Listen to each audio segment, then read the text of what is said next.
Fire department chief আসছিল, উনি তদন্ত করছে। উনি তদন্ত করে বলছে যে যে চুলা আছে, এই চুলার হয়তোবা ওরা চুলাটা জ্বালায় রাখছিল, মিটমিট করে জ্বলতেছিল, পরবর্তীতে নিভে গেছে, যেটা দিয়াশলায় সেভ করার জন্য করা হয় অনেক সময়। তো রুমের ভিতরে গ্যাস বিল্ড আপ হয়ে গেছে। তখন সেরি খাইতে উঠছে, তখন যখন হয়তো তরকারি গরম করার জন্য দিয়াশলায় জ্বালাইছে, চুলা জ্বালাইছে, তখনই যাইয়া বিস্ফোরণ হয়েছে, আগুনের বিস্ফোরণ। সেটার থেকে এগুলা চারিদিকে অনেকটা ডিসইন্টিগ্রেট হয়ে গেছে। মূল কথা হলো এটা লাইনের কোনো সমস্যাও নাই, আর এখানে তো সিলিন্ডার গ্যাসের প্রশ্নই আসে না, এবং এখানে কোনো ইলেকট্রিক শকও নাই, আইপিএসেরও কোনো সমস্যাই নেই। জাস্ট ল্যাক অফ কেয়ারনেসের কারণে গ্যাসটা অন ছিল, বা ওই যেটা বললাম লাগায় মিটমিট করে জ্বলতেছিল, ওটার কারণে গ্যাস বিল্ড আপ হয়ে গেছে। দরজা জানালা সব বন্ধ রাখছে, যার কারণে গ্যাস বিল্ড আপ হয়ে গেছে। আর যখনই হয়তো আগুন জ্বালাতে চেষ্টা করছে, তখনই যে এটা বাস্ট হয়েছে। বাস্ট হওয়ার পরে ওনারা আগুন দগ্ন হয়েছে। ফায়ার ডিপার্টমেন্ট আসছে, আমি আসছি, দেখার পর এটাই কনক্লুশন ফায়ার ডিপার্টমেন্টের। অ্যাট দ্য সেম টাইম আমিও নিজে একজন ফায়ার গার্ড, আমারও কনক্লুশন একই। আমিও ওইটাই সাসপেক্ট করছি, উনিও ওইটাই সাসপেক্ট করছি। এখানে ফায়ার ডিপার্টমেন্টের স্টেটমেন্টটা আমাকে বলতে হচ্ছে, যেহেতু ওটাই অফিসিয়াল। ফায়ার ডিপার্টমেন্ট বলছে ল্যাক অফ কেয়ারনেসের কারণে এই ঘটনাটা ঘটছে, এবং ফায়ার চিফ বলছে সবাইকে, সব পার্টিকে বলছে যে আপনারা এই ভুলটা আর করেন না। এই সচেতনতা সবার জন্য। কি কারণে ঘটনা বারবার রিপিট হয়ে ঘটনা, যে চুলা মিটমিট করে কেউ জ্বালিয়ে মিটমিট করে জ্বালায় রাখে, বা অলওয়েজ মেক শিওর চুলাটা ভালো মতো বন্ধ হয়েছে কিনা, গ্যাসটা বন্ধ হয়েছে কিনা। অনেক সময় দেখা যায় বন্ধ করছে, আবার হয়তো বা একটুখানি রয়ে গেছে, তখন যায় গ্যাস জমে যায়, আর অমনি যে এই দুর্ঘটনা ঘটে। চারতলা আরেকটা ঘটনা হয়েছে, আগুন লাগছে 1 মাসের ভিতরে, 1 মাস 2 মাসের ভিতরে আরেকটা ঘটনা হয়েছে। তাহলে এটা এই বিল্ডিং ওভার ভোল্টেজ আছে। তা আপনি শুধু গ্যাসের কথা বলতে পারবেন না, এখানে তো গ্যাস সিলিন্ডারের বাস্টের কোনো সুযোগ নেই, এটা তো সিলিন্ডার নাই, এটা লাইনের গ্যাস। তো লাইনের গ্যাস যেখানে, সেখানে তো গ্যাসের কোনো সম্পর্ক নাই। এখানে যেমন আপনার ওনারা সেরি খেয়েছে, আপনার তরকারি গরম করছে, সব কিছু করছে, এখানে জানালা খোলা, সব খোলা।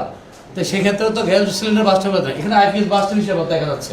এটা ওভার ভোল্টেজের কারণে হতে পারে। আপনারা তদন্ত করে, এখানে গভর্নমেন্ট যদি তদন্ত করেন, নিরপেক্ষভাবে তদন্ত করে, তাহলে অরিজিনাল তথ্যটা আসবে। আমার কাছে যারা ভিকটিম আছে, যারা মনুষ্য অবস্থা 100%, যারা মেডিকেল থেকে বলা হয়েছে 100% ওরা হয়েছে দগ্ধ 100%, এবং কি ওনাদের ভিডিও আছে আমার কাছে, আমি অলরেডি আমাদের ওসি সাহেবকে দিছি। আচ্ছা, এটা ঠিক কখন ঘটনাটা করছে আপনি কিভাবে জানছেন? আমি আমার ছেলেকে, আমার ছেলের বন্ধু ফোন করছে, এই যে ওনাটা মোবাইল আপনারা দেখেন না, বুঝতে পেরেছি। আপনি কিভাবে শুনেছেন সেটি একটু আমাদের। আমার ছেলের বন্ধু ফোন করছে, আমি নামাজ যাচ্ছি, তখন ফজরের নামাজে ঠিক আগে দিয়ে মোবাইলটা সরে দেন, মোবাইলটা সরে দেন। ওটা এটা একটু নিচে নামান, আমরা এটা আমাদের মেডিকেলের লোক গেছে। হ্যাঁ আসলে আপনি একটু আমাকে বলেন, ওদের তো বক্তব্য এখন নিতে পারবো, ওরা তো এখনো এতে মানে ওদের যখন বন্ধ হয়ে গেছে। আপনি একটু আমাকে বলেন যে কিভাবে ঘটনাটা ঘটছে আর আপনি কি শুনছেন। এখানে আমি তো উপস্থিত আসছি, ওকে আসার পরে এখানে যে পরিস্থিতি দেখছি, এখানে ঢুকার কোনো স্কোপ নেই। প্রত্যেকটা বিল্ডিং একেবারে খুবই পুরো বিল্ডিংয়ের অবস্থা খুবই খারাপ। তো এই অবস্থায় আমি মেডিকেল চলে গেছি।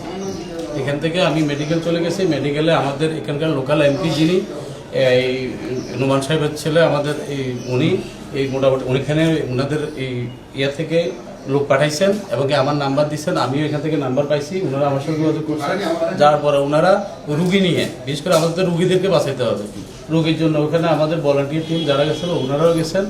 যাওয়ার পরে ওখানে এমপি মহোদয়ের যারা রিলেটিভ আসছেন ওখানে, বা রেফারেন্সে যারা আসছেন, ওনারা এই যথেষ্ট সহযোগিতা করছেন, এবং কি এই রুগীর ব্যাপারে ওই ওষুধপত্র এবং কি যা যা লাগে আমাদের থেকে তো আমরা নিছি, ওনারাও দৌড়াদৌড়ি করে সব কিছু ওনারাও করছে, এবং কি ডাক্তার, ইমার্জেন্সি ডাক্তার আসছে রুগীর ব্যাপারে সারাক্ষণ, মানে ওনারা তো করতেছেন। এর ভিতরে আমাদেরকে অলরেডি 5 জন রুগীকে ইমার্জেন্সি হয়তো ঢাকা শিফট করতে হবে। 5 জন রুগীকে, 9 জন ওনারা এক পরিবারের। ওনাদের মেজো ভাই যেটা বিদেশ থেকে, উনি আসছিল নাকের অপারেশন করতে, ওনার পরিবারও ছিল এখানে। ওনারা 2 ভাই এখানে জাপান মোটরস যে এই অটো সলিউশন এসি মসজিদের পিছনে ওদের ওয়ার্কশপ আছে নিজস্ব, 2 ভাই করে এটা। এখন ওই যে ওদের 2 ভাইয়ের অবস্থা, এবং কি এই 2 ভাই এই অবস্থা, আর 2 ভাইয়ের স্ত্রী 100% এই ডাক্তারের বক্তব্য অনুযায়ী ডাক্তারদের লিস্ট 100% ওদের অবস্থা খুবই খারাপ, ওদেরকে কোথাও শিফট করা সম্ভব নয় এখন আল্লাহকে ডাকা ছাড়া। আর বাকি 5 জন যাদের কেউ 25%, কেউ 10%, কেউ 45%, ওদেরকে আমরা অলরেডি আইসিইউ অ্যাম্বুলেন্সের জন্য ওখানে আমাদের লোক রেখে আসছি। যদি ডাক্তার আমাদের এই অভিভাবকদেরকে ডেকে একটা ব্রিফিং দিবেন, ব্রিফিং দেওয়ার পরে ওনাদেরকে আমরা ঢাকা বার্ন ট্রান্সফার করার আমরা চিন্তা ভাবনা করছি এবং ওখানে পাঠিয়ে দেওয়ার আমরা অলরেডি আমাদের প্রসেসিংয়ে আছে। এবং যে 4 জনের অবস্থা খুবই সংকটাপন্ন, ওনাদের ব্যাপারে আমাদের আত্মীয় স্বজন ওখানে আছে এখন।